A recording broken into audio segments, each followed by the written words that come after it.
Olá a todos, muito bem-vindos à aula da Unicamp, aula de resolução, dicas, macetes, uma aula especial sobre a prova da Unicamp 2013. Bom, aqui é Rodrigo Berhardt, tudo bem com vocês? Tudo jóia? Maravilha. Bom, hoje a gente vai ver uma aula de geografia. São em torno de 8 questões sobre esse tema. Vamos lá. Os temas são variados, vão desde geografia física até geografia política.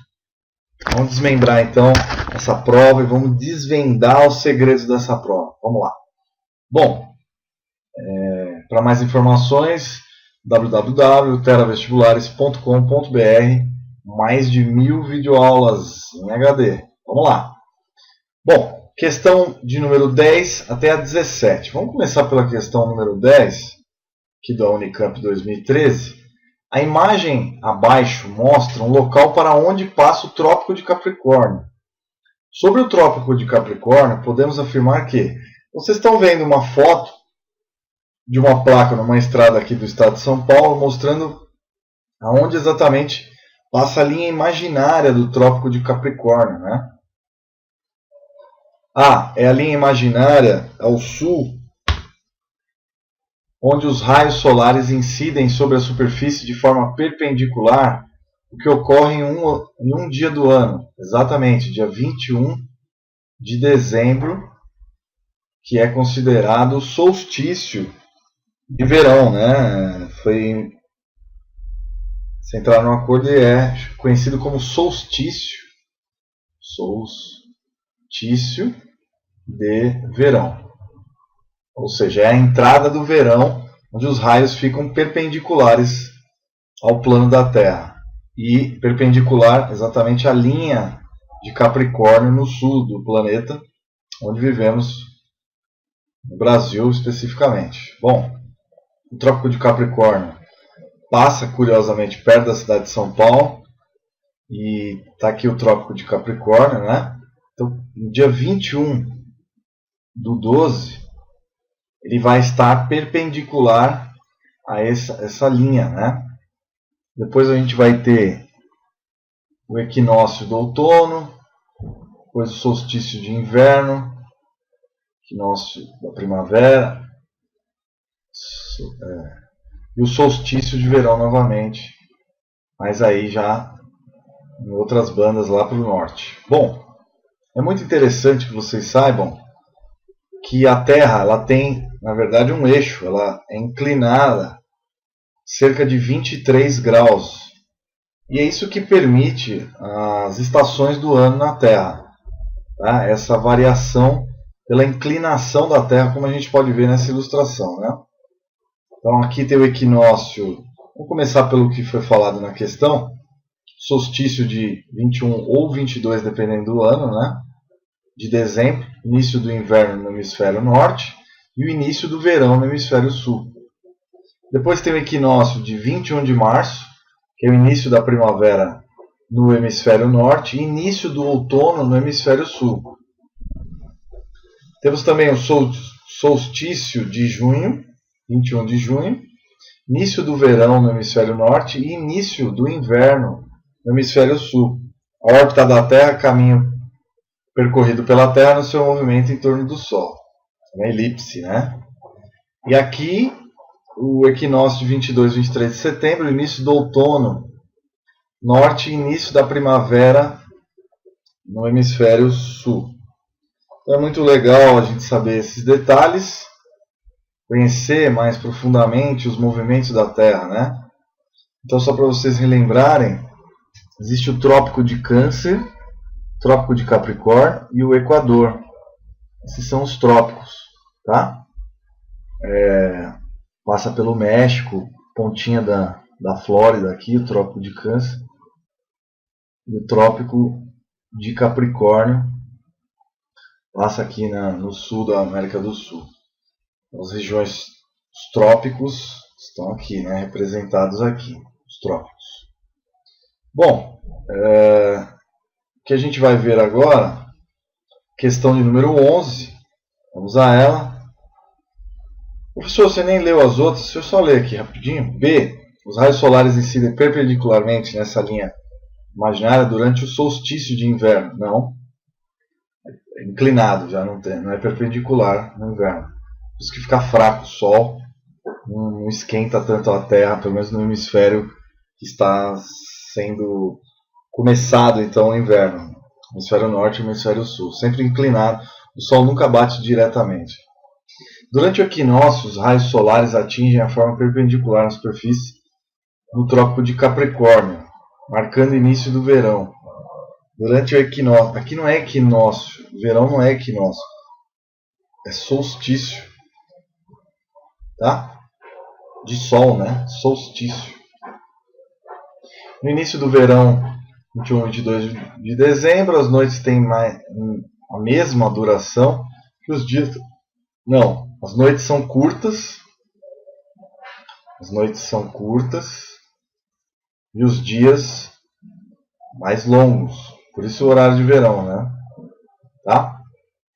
Bom, continuando aqui na questão número 11, a gente vai ver essa questão bastante interessante. Vamos lá. A metrópole industrial do passado integrava no espaço urbano diversos processos produtivos, ocorrendo uma concentração espacial das plantas de fábrica, da infraestrutura e dos trabalhadores. Na metrópole contemporânea, predomina uma dispersão territorial das atividades econômicas e da força de trabalho. Nesta, a produção fabril tende a se instalar na periferia ou nos arredores do perímetro urbano, enquanto as atividades associadas ao poder financeiro, político e econômico concentram-se na área urbana mais adensada. Adaptado de Carlos de Matos, Redes, Nodos e Cidades, transformação da metrópole latino-americana, em Luiz César de Queiroz Ribeiro, Metrópoles entre a coesão e a fragmentação, a cooperação e o conflito, São Paulo, editora Perseu Abramo, Rio de Janeiro 2000 e fase 2004. Bom, como principal característica da metrópole contemporânea atual, né? Destaca-se, então palavra-chave, metrópole atual. Bom, a metrópole industrial, como a gente já falou, concentrava antigamente todas as atividades dentro da cidade. Hoje, a área de serviços, né, a área de comunicação, meio de comunicação, com a melhoria então das atividades, o capital financeiro, produção tecnológica, planejamento logístico, as plantas foram para outras regiões, interior dos estados e em torno das cidades. Então, a concentração da atividade industrial e das funções administrativas no mesmo local? Não, o texto acabou de falar que não. B, o aumento da densidade demográfica nas áreas do antigo centro histórico da metrópole? Não, esvaziamento populacional nos centros históricos da metrópole. São Paulo, por exemplo, o seu centro é bizarro. Tem um lado bonito, um lado bem legal. Alguns não vão nem gostar que eu falei isso, mas é verdade. Todo mundo tem medo de ficar no centro da cidade. Aqui em São Paulo, o crack domina essas regiões, as drogas. À noite parece filme de Walking Dead, né? Saem lá os zumbis, todo mundo drogadão. E de dia tem um certo trabalho, tudo, mas as regiões já não são tão exploradas como antes. A região já não é atrativa, né? Concentração do poder decisório da administração pública, das empresas em uma única área da metrópole, não, em diversas áreas. D, a diversificação, essa é a resposta, né? Das atividades comerciais e de serviços na área do perímetro urbano. Então a metrópole, que concentrava todas as atividades, comércio, serviços, passou a desenvolver então os meios de comunicação e com as novas tecnologias, terceirização. Hoje em dia, a metrópole ela vai ter maior quantidade de serviços, terceiro setor, e diversificação de seus espaços, concentra atividades de produção tecnológica, gerenciamento de produção, logística, enquanto as plantas ficam dispersadas longe das áreas centrais, né? Novas áreas industriais emergentes. Aqui especificamente em São Paulo, capital, por exemplo, as indústrias hoje estão mais localizados na Grande São Paulo, no entorno, nas regiões perto das estradas, tem maior escoamento da produção. Então elas, ao máximo, evitam mais o interior da cidade, que tem muito trânsito, pessoas, não pode mais poluir a cidade, etc. Então vamos lá, se polui, né? Ainda muito. Bom, questão 12, vou continuar. Unicamp, 2013. No século XXI, a participação do Produto Interno Bruto, PIB, do Nordeste, tudo que é produzido num ano, né, no Nordeste, no PIB brasileiro, vem aumentando paulatinamente, o que indica que a região passa por um ciclo de crescimento econômico. Os principais fatores responsáveis por esse fenômeno são... Então, só para explicar isso antes, a região Nordeste está se beneficiando então da descentralização econômica do país, que acontece desde 1990. Então, descentralização econômica desde 1990. Então as empresas estão se diversificando por todo o país. Então, a partir de então, o Nordeste recebe incentivos governamentais diversos, com a chegada de indústrias, como Camaçari, cidade de Camaçari na Bahia, no Ceará, várias indústrias automobilísticas, Camaçari, Ceará, Recife também, indústria bem diversificada.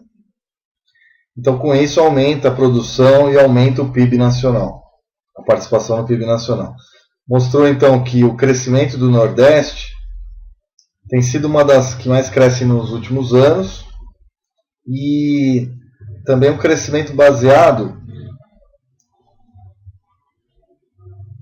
nas capitais regionais desses lugares. A modernização do porto de Suape, em Recife, né? As proximidades de Recife, construção de refinarias de petróleo.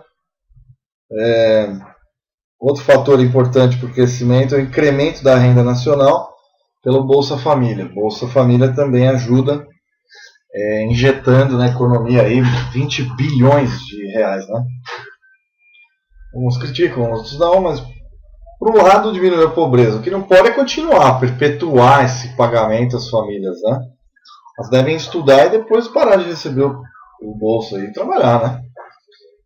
Investimentos de grandes empresas em empreendimentos voltados para a promoção de economias solidárias, para o desenvolvimento de atividades de pequenos produtores. Não, indústria, estamos falando de indústria, grande industrialização. Indústrias, Camaçari é um exemplo, né? Camaçari, Bahia, Fortaleza, Recife, cidades que têm uma certa concentração industrial. Hoje são cidades ricas, né? Vários problemas sociais. Investimentos públicos em infraestrutura, portos, né? Concessões estatais de créditos e incentivos fiscais a empresas e o aumento do consumo da população mais pobre passa a ter acesso ao crédito. Então, letra B de bola, essa é a resposta. Sem investimento de bancos privados em grandes obras de infraestrutura direcionados para a transposição do Rio São Francisco. Não, aqui não são os bancos privados, o BNDES, que é um banco governamental, né? Para a melhoria dos sistemas de transporte rodoviário, não, e ferroviário da região. Muito fraco ainda o sistema ferroviário nordestino. O rodoviário tem melhorado próximo das capitais e em algumas outras regiões, né? D, está errado. D, investimentos de bancos estrangeiros, não mais. Empreendimentos voltados à aquisição de grandes extensões de terra para a instalação de rede hoteleira e de áreas litorâneas. Tem um certo investimento, mas não é de bancos estrangeiros, são investidores, empresários, né? Isso não é o que mais alavancou a Nordeste. Também é um fator, mas não muito grande. Questão 13. Solo é a camada superior do... Então a resposta aqui, só voltando, é a letra B de bola, né? B de bola. Na questão 13, solo é a camada superior da superfície terrestre, onde se fixam as plantas que dependem do seu suporte físico, água e nutrientes. O perfil do solo é representado na figura abaixo. Sobre o perfil apresentado, é correto afirmar que, então, horizonte ou camada O, horizonte A, horizonte B, horizonte C, rocha alterada. O processo de intempérie, né, que faz fragmentar as rochas, função de fatores físico-químicos, provoca então, provocado pela água, pelo ar, né, as intempéries das rochas que criam solo. Vocês sabiam disso, queridos? Então, só para vocês saberem, o desgaste das rochas gera o solo, tá? Causado pela água, ar, etc.